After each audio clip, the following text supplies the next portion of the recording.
Good evening, ladies and gentlemen. I know what you're thinking to yourself. You're thinking, well, the NHL is locked out. There isn't going to be any hockey this year. So why in the world are we back with In the Crease? Because you people have a right to, especially all you hockey fans, you have a right to know what's really going on and not this dribble and this pie-in-the-sky, rose-colored glasses stuff that you're reading on all of these websites and certainly in the local sportscasts and the local sports reports in the newspapers. Wow, talk about adding the spin and reading from the Bettman Bible and the Tommy McMillan playbook. Holy hell. So let's get back to it, shall we? A brand new season of In the Crease. I'm Fiore, and as always, my partner in crime here, Bob Nelson. We have a couple of house cleaning things to pick up. We started a website on Facebook, and the address is very simple. It's www.facebook.com/inthecrease. It's that simple. And when we left last year, we were just kind of promoting it a little bit. We had about 20, 23 people. We're now up to 70, and we're growing. So we actually gained more people when we were off the air than we did. Now we're back on the air again, and we'd like to get this thing up to what? I think we should go for what, 3,000-4,000? Maybe 50,000. Yeah, easy. We can pump this thing up a little bit. And once again, we're happy to report that our sponsor is back again for the next season. That's Play It Again Sports. And Bob, why don't you tell us about Play It Again Sports? Play It Again Sports, the only actual Play It Again Sports in Western PA right now. We're up in Greensburg, right off of Route 30, 724-834-1121. If you want to come and talk to a celebrity, buy some sporting goods up there, bring your old stuff up to be traded. The owner up there, Jeff Edgar, came on board again. Have some nice prizes to give away down the road here. But we want to do it on Facebook, obviously, In the Crease. So look us up In the Crease.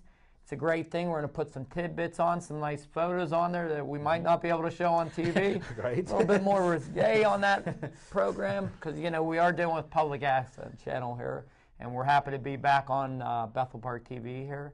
But, look up Play It Again Sports for all your sporting needs, not just hockey. And last season, we Play It Again Sports provided us with some materials that we were able to give away to viewers. We are going to do that again this season.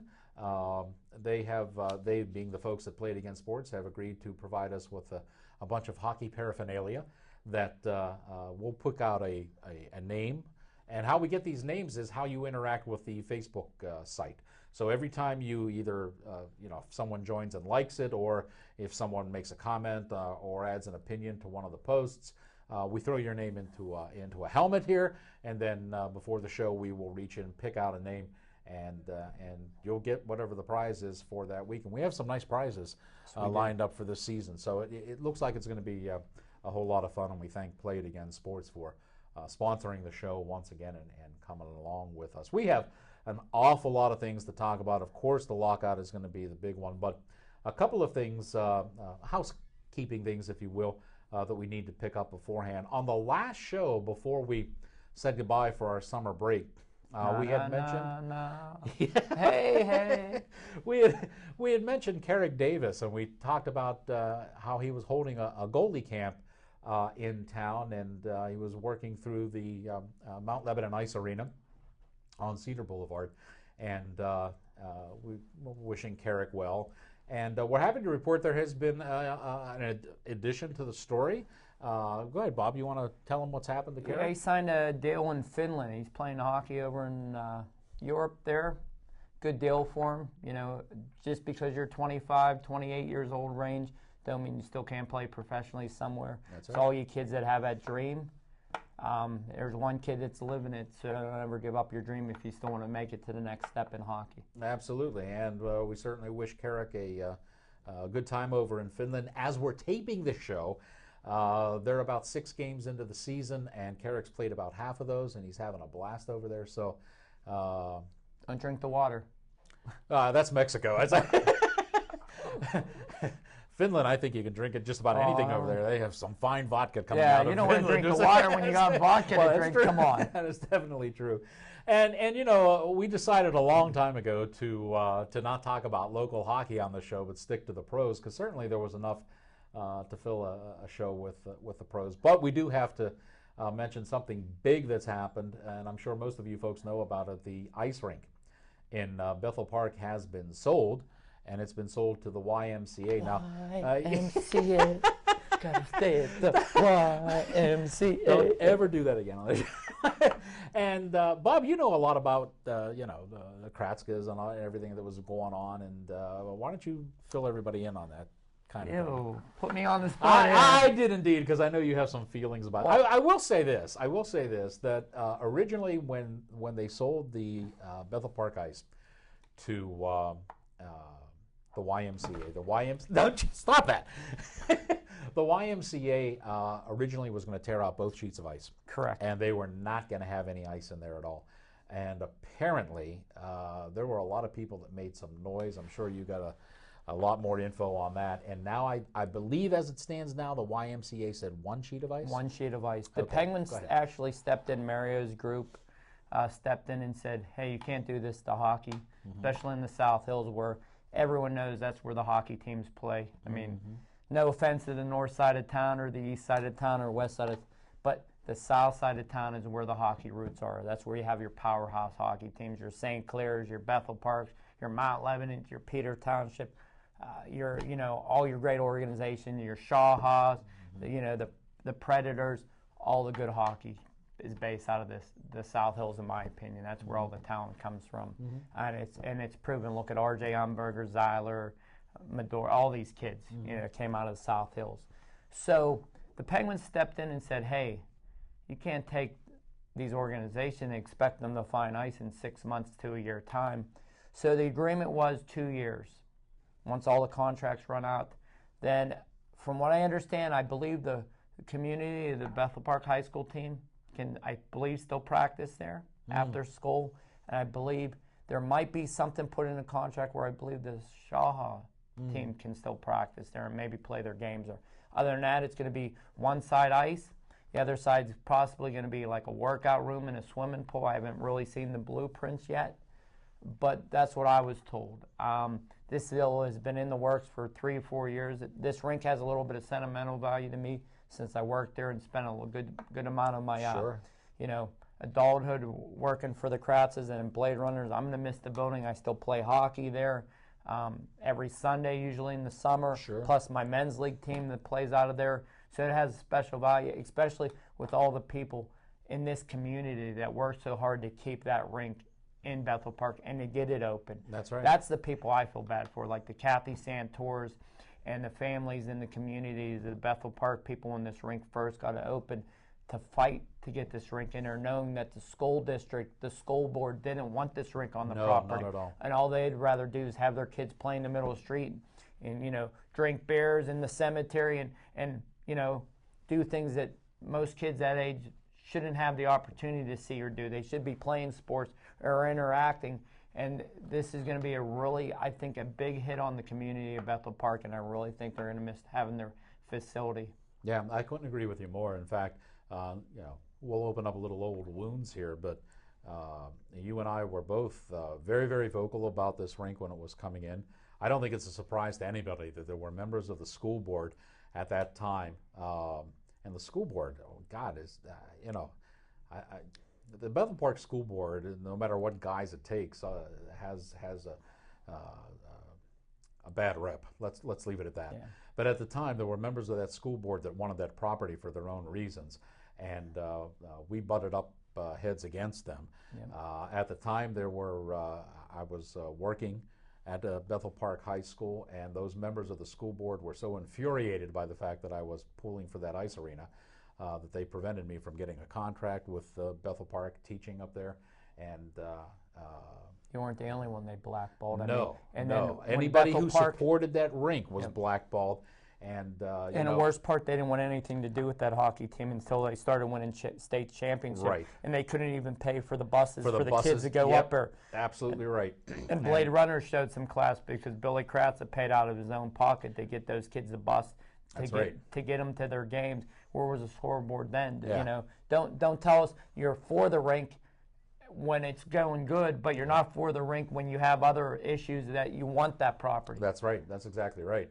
And while we're tooting horns here, let's toot the horns, for BBTV, because those games, there were several games that the Blackhawks played for the state championship or the Penguin Cup. Yep.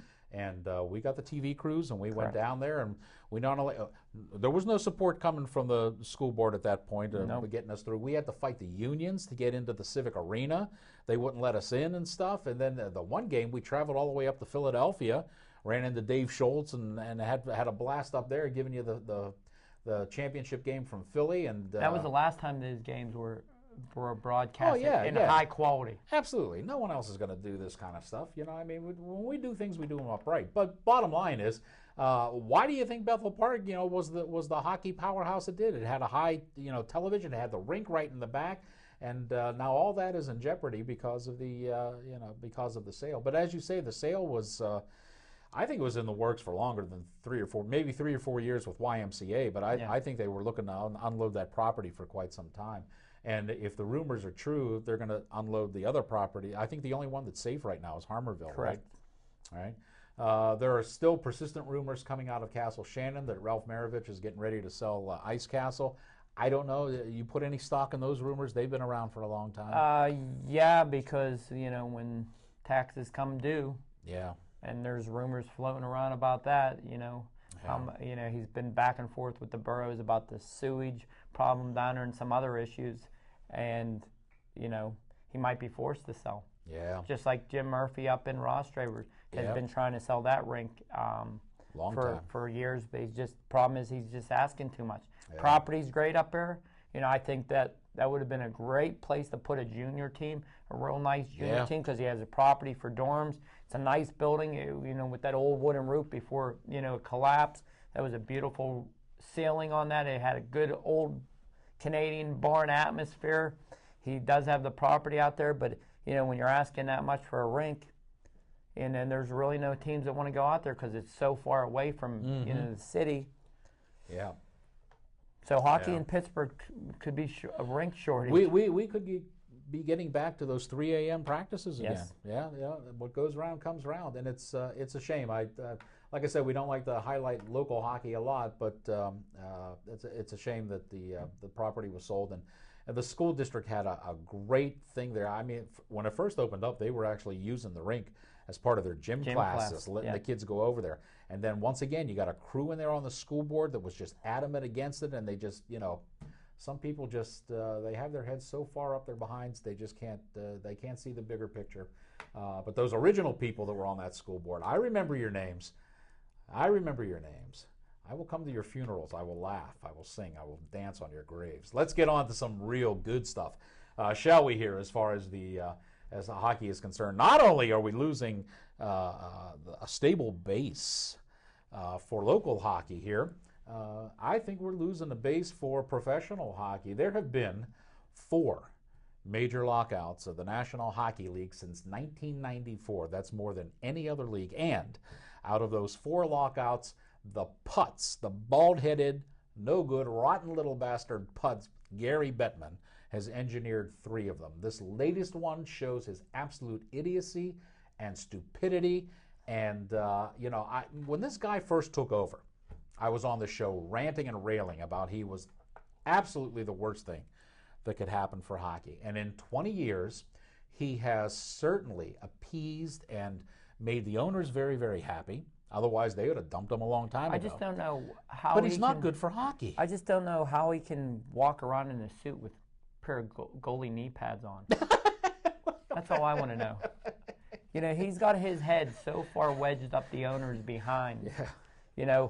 Now the players, they're in jeopardy. They are trying to toe a fine line here. They're saying the proper thing. I think Sid, for the first time in his hockey career, has stepped up and said, you know what, I gotta do what's right for my brothers, what's right for the players. Mm-hmm. He's been very vocal. That's not usually Sid Crosby. Yeah. The other face is Ovechkin, and him, Malkin, Gonchar, all those Russian cronies. They're gonna fly to Europe and play hockey and get paid because that's what they like to do. They don't care about the NHL. They care about money and winning that Olympic medal. So those guys are gonna go play over in Europe, and they're gonna have a good time making their money. But the true person in hockey, and you know I'm not a big Penguin fan, but Sid stepped up, and he's trying to take care of his brother. Now, he doesn't care about just his brother, meaning the skill level, the $1 million player. He cares about the guy that's the borderline NHL guy. Because you listen to what Sid's been saying. You listen to how he's been talking. Very educated on this issue.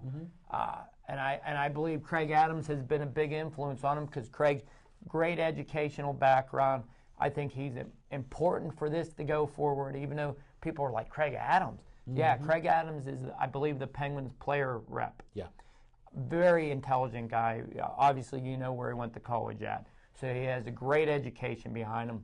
He's one of these guys that has, I believe, really gotten to Sid's brain, healthy Sid's brain right now, and said, you got to be the catalyst to kill Bettman in these owners' dream. Now, Sid could be maybe the only guy in the NHL that can break this. Because what the owners are asking, it's a travesty. They're the ones, 100%. No one put a gun to their heads and said, hey, we got to pay you $20 million for 1 year. Right. They did it to themselves. Right. And to ask someone to take a pay cut when you're the one who gave them the money, Right. you should be embarrassed. Yes. Embarrassed. Now let's go one step forward with Gary Bettman. Well, wait, before you go one step forward with Gary Bettman, let me augment your point a little bit. If the collective bargaining agreement was so bad, and the owners are saying that it forced them to do players too much, I printed out a list, and I'm not going to read this to you, but this is a list of teams who made sure they re-signed players before the current collective bargaining agreement ended. So if the current, and I mean, look, there are big name teams on here, and we're talking, big name players. We're not talking. Well, let's just talk about Nashville, for example. Look at them. They made sure they signed all of these guys before the current agreement ended. So if it was so bad, why were you so anxious? Well, how about Nashville with Webb? Yeah. I mean, Philadelphia threw the red carpet out to him. Nashville got all these guys. Yeah, and they bounced and said, oh, yeah, we can afford that. Nashville's one of the teams that are one of the teams crying wolf here. Yep. And here's the problem. They screwed up the TV contract. They did. We've talked about that I don't know how many times. Yes. Okay. They basically made a shamble out of the Winter Classic. The Winter Classic is not the same game that it is because, unfortunately, the same 6 teams playing the Winter Classic. Right. And I hate to say it's you can't predict weather.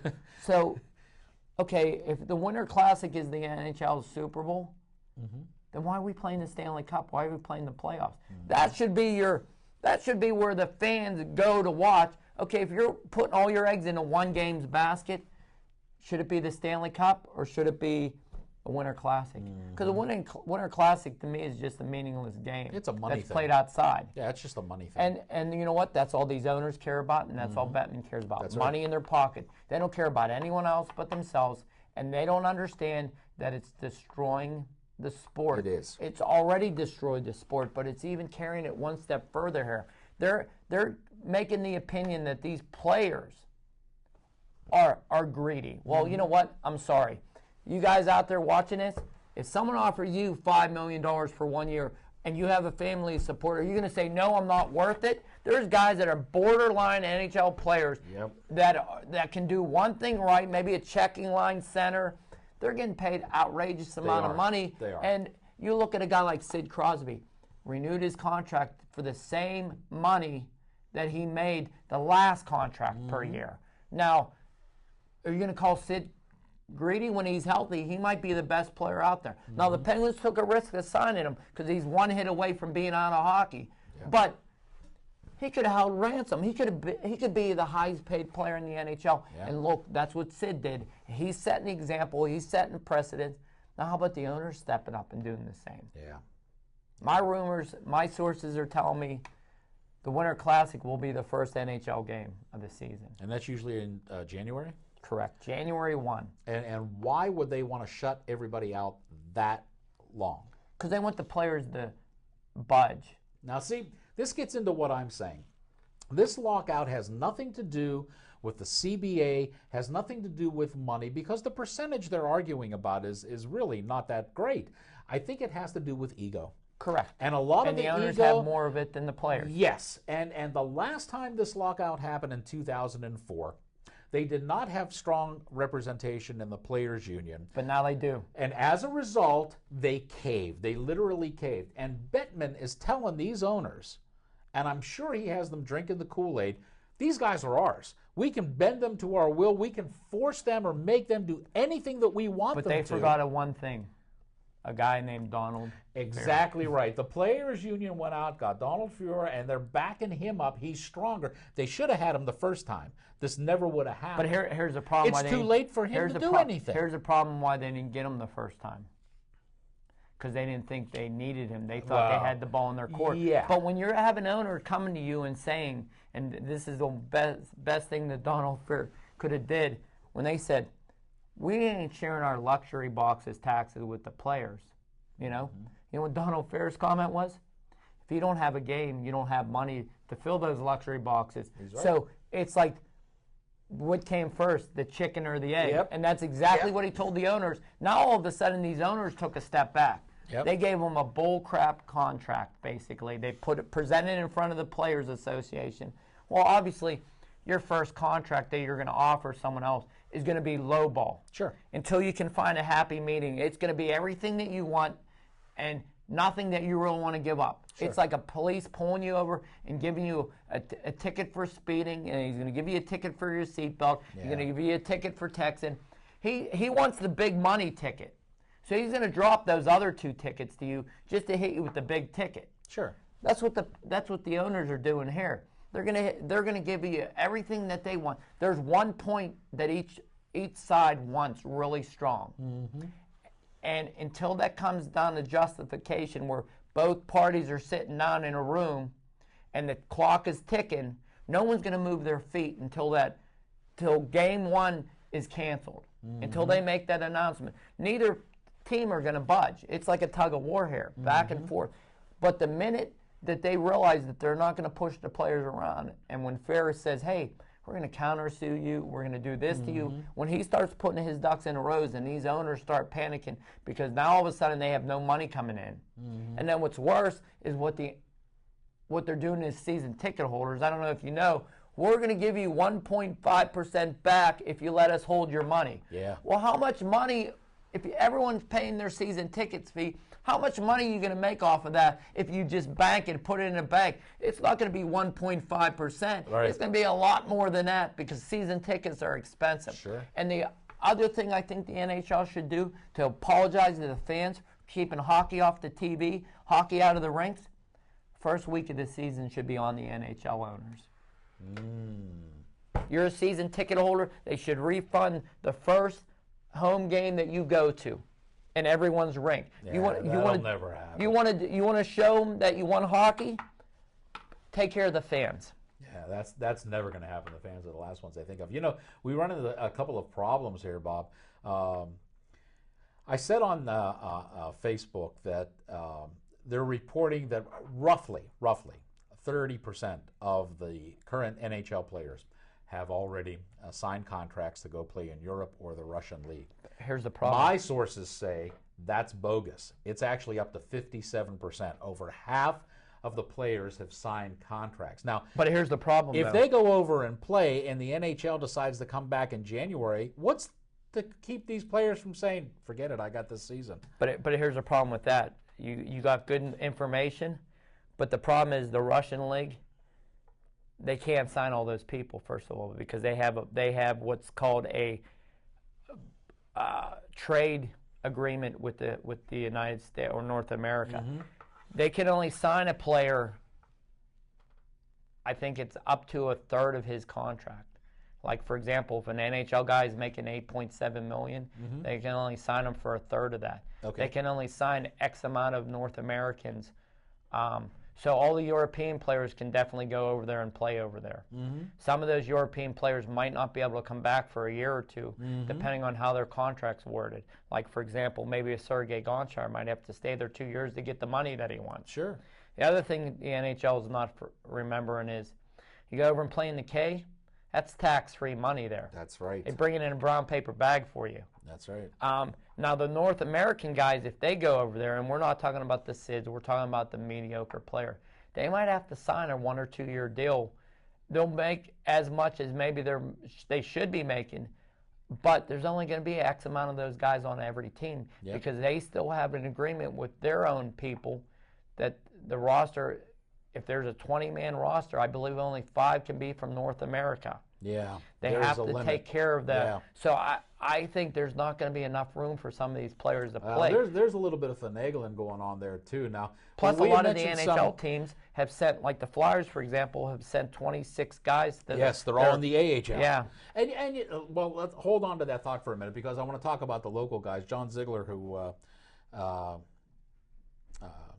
does he say his name Ziegler or Zeiler? Zeiler, sorry.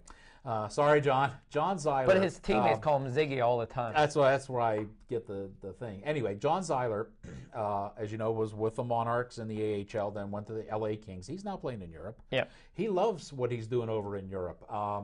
Had communications through a mutual friend the other day with him, and he's not coming back. Yeah. He said, he's got a beautiful house. Unbelievable. TJ, you see the house he just built? Yes, it's fantastic. Gorgeous. The last lockout, Ryan Malone, who used former Penn, now with Lightning, I believe, went over and played for Italy. As soon as the lockout happened, I have it on good. I have Ryan Malone's mom.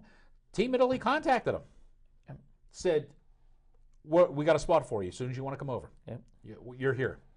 So I mean, now you had mentioned about the people going down in the AHL. That's another thing. You have players in the AHL, you get this dump from the NHL down. That takes those guys, and that makes them dump down to the ECHL or lower. Then it takes that, and this goes all the way down the thing. Federal League. And correct. So that when you have these guys who are really struggling to try to be seen and make a name for themselves, then all of a sudden this talent comes raining down from up on high, and these guys are out, selling pencils on the corner again. So... Well, here's the other dilemma. The NHL Network, which is controlled by who? The NHL Network? Yeah, who controls them? Who does? You tell me. The NHL League. The owners? Yeah. Gary Bettman? Absolutely. Are they not contradicting themselves? Because I heard there was rumors now that they're going to keep Coast games on there. They're going to keep AHL games on there. They're even talking about broadcasting some European hockey on there. Mm-hmm. Isn't that kind of odd? Yeah, especially if you can see the same players on some of those teams that you would on the NHL. Wouldn't you think they would want to shut down that network for a while that they're on strike to make people, the NHL players, want the product? Correct. Make them own, or show repeats of other things instead of bringing, because now all of a sudden, say you live in an area where you have an NHL team and a minor league team nearby. Mm-hmm. We'll use the Penguins with the Willing Nailers. Sure. Would you drive the Willing to see a game? If I had tickets to a Penguin game, I'd rather go to the Penguin game. Correct. It's closer. But now you don't have any Penguin game. I've been to Nailer games. Yeah. Okay. There's no problem. So, what, an hour ride? So not even. So what's the worst thing you could do to the NHL to show that you're a fan, that you're pissed off? Should you go support that? Because that's an NHL product. Sure. And the tickets are cheaper.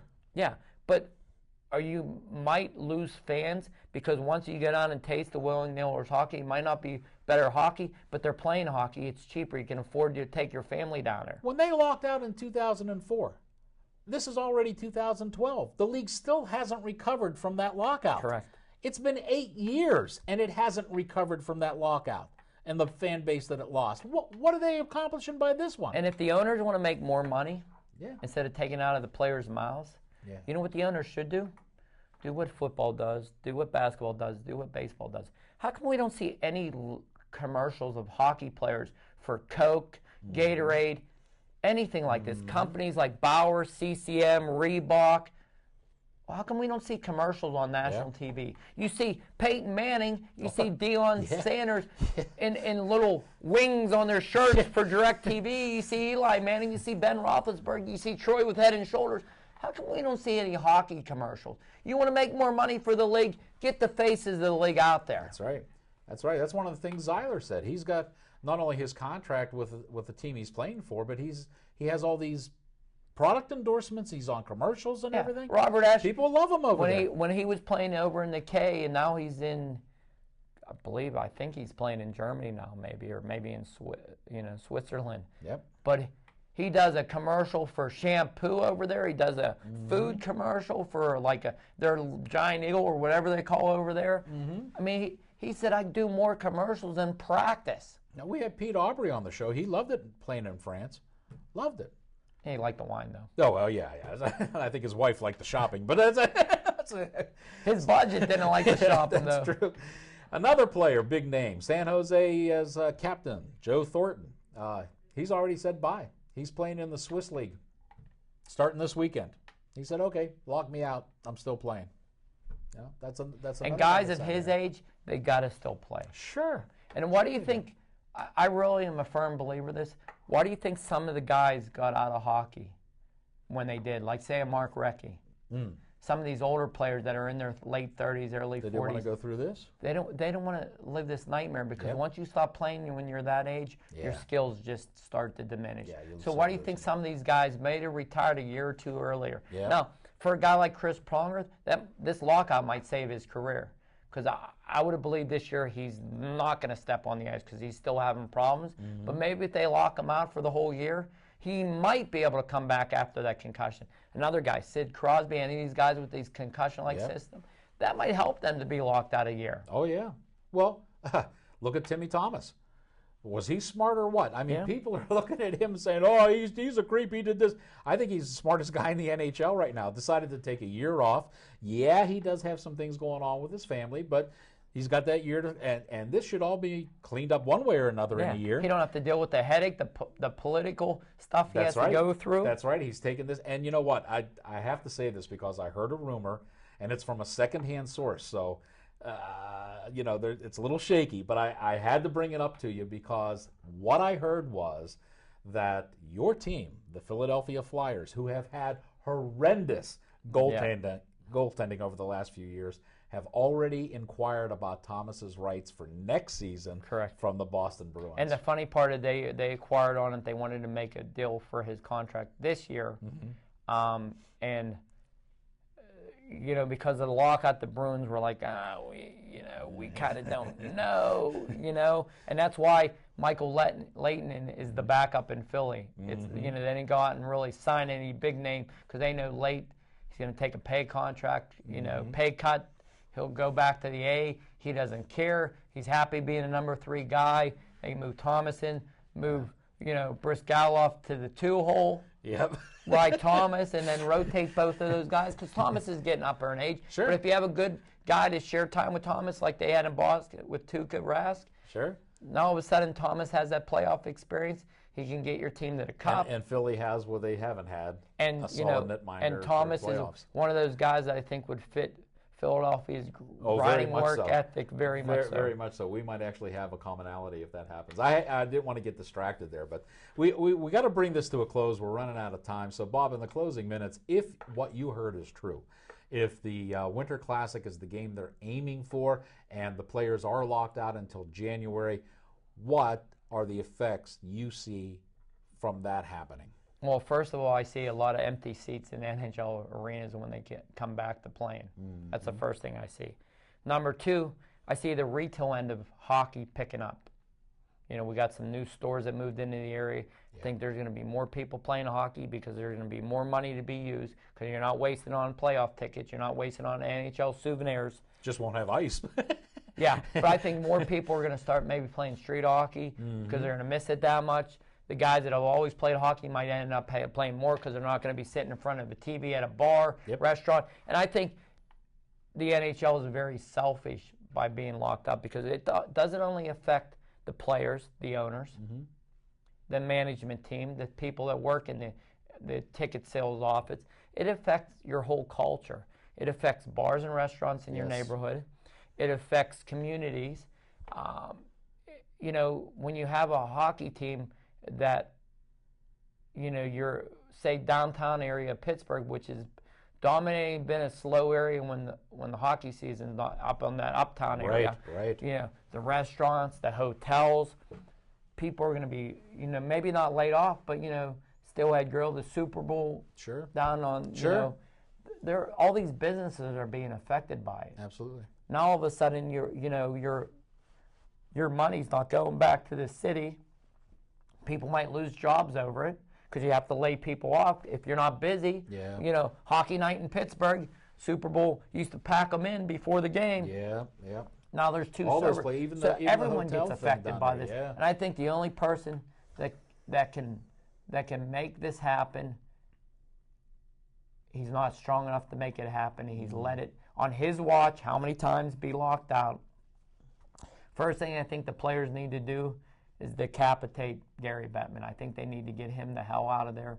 I'll find him the and axe. I've always said this, and until I go to my grave, the best person for the job, I don't care what anyone says to you, is a guy named Ken Dryden. Yeah. Because he's an attorney, he's a player, he was a VP of hockey operation, he's a brilliant guy. Not that I think he might want to take the pressure and all that, but he would be the right guy for the job because he sees every avenue of every issue. When you're a VP of hockey, that's like being an owner of a team. Harvard graduate, I think he'd be the perfect guy. He'd be a guy that would take the player side as well as the owner side, as well as the management side, as well as the fan side. And he has an educational background of being an attorney. He knows all the legal ramifications of everything. He knows how to negotiate because he's an attorney, and he's a brilliant guy. You know, he's a guy that stopped playing at the highlight of his career. Yeah. He was the best goaltender in the league at that time, retired to get his bar exam to be an attorney, practice, and then was good enough to come back and win a couple more Stanley Cups. Yeah. And I know you don't like the team he played for, Yeah. but if you're talking a one model person to take the throne, to take the torch, and get this thing to the next level, it would That's be the guy. him. Yeah. Well, we are fast out of time. We want to thank once again Play It Again Sports for sponsoring us. There's a lot more to be said about the lockout. We just don't have time on this show to do it. So we'll continue it again on our next episode. We'll have updates and further observations. You're going to hear things and know things here watching this show than you will watching anybody else in town. Name any name. We beat them hands down because we have the sources and we're not afraid to say what needs to be said. And then check our Facebook. That's right. It won't be sugar-coated and it won't be spun. www.facebook.com/inthecrease. Open up a dialogue, and every time you do, you get a chance to win one of the fine prizes that we have lined up for you this weekend. Bob, give us that number one more time for Play It Again Sports. 724-834-1121 for all your sports needs. I want to thank Joe in the control room, Dave, of course, always for overseeing everything. Good to be back with you for another season of In the Crease. Until the next time, on behalf of Bob and everybody here at BPTV Studios, when it comes to hockey, if you're in the game, you're in the crease. Night, everybody.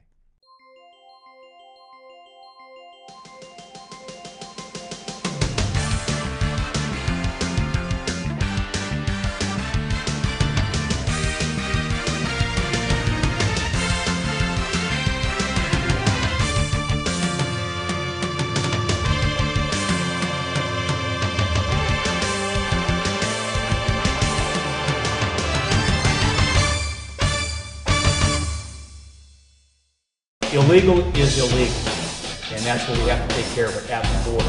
Why don't they put blimps up? I think one of the issues is flying airplanes is going to cost money.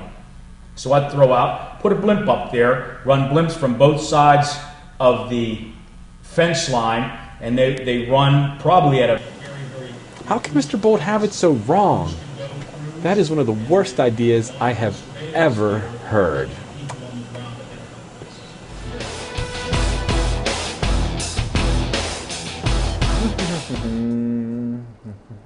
Wait, what's this story?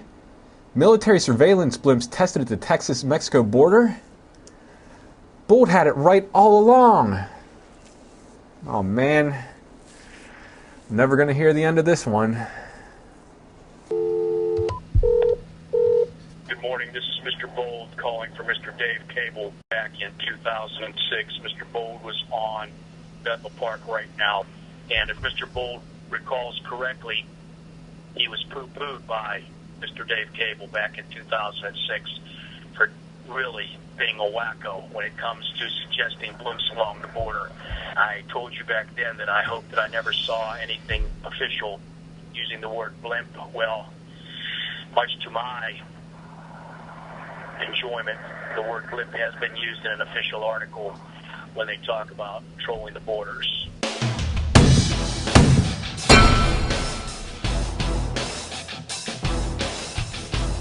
It's unfortunate that Bethel Park doesn't have any billboards, because Mr. Bold would be looking for some type of public apology from Mr. Dave Cable regarding his poo-pooing of the suggestion of using blimps to patrol the borders.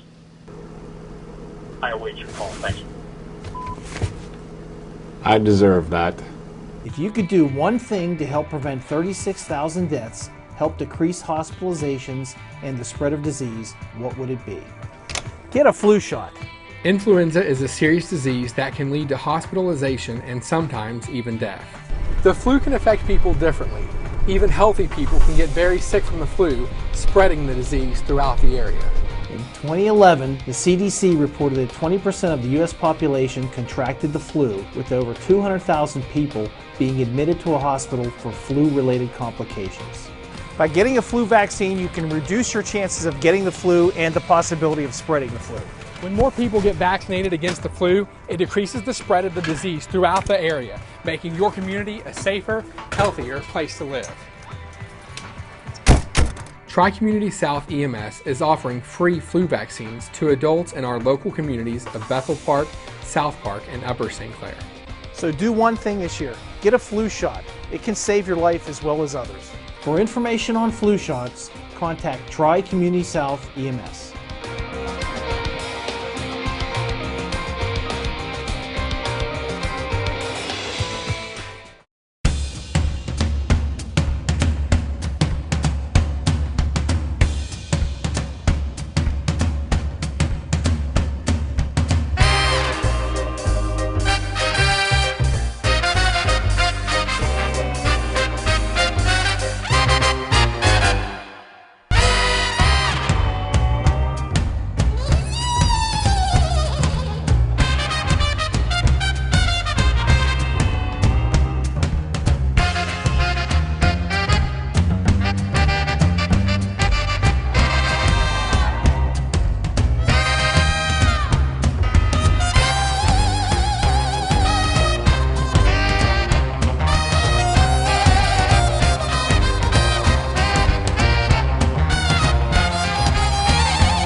Hi, I'm John Bauer, and I'm here to talk about sudden cardiac arrest. Heart disease, including sudden cardiac arrest, is the nation's #1 killer. Sudden cardiac arrest happens when the heart suddenly stops beating. This may be from a heart attack or a number of other causes. Whatever the cause, without immediate action, the sufferer will die. You can take action against sudden cardiac arrest. If you see someone suddenly collapse and it looks like they aren't breathing normally, you need to act immediately. First call 911 or your local emergency number. Then start immediate chest compressions. Place your hands in the middle of the chest and begin to push forcefully and rapidly, at least 100 times a minute. If anyone else is nearby, have them relieve you after 2 minutes. Keep taking turns. If you're in a public place, ask someone to get an AED. When it arrives, open it up and follow the voice instructions. Don't stop chest compressions until the AED tells you to. Keep going until rescuers arrive. Sudden cardiac arrest is survivable if immediate action is taken. You can make a difference. To learn more or to learn CPR, contact Tri-Community South EMS at 412-831-3710. Be a lifesaver. Learn CPR.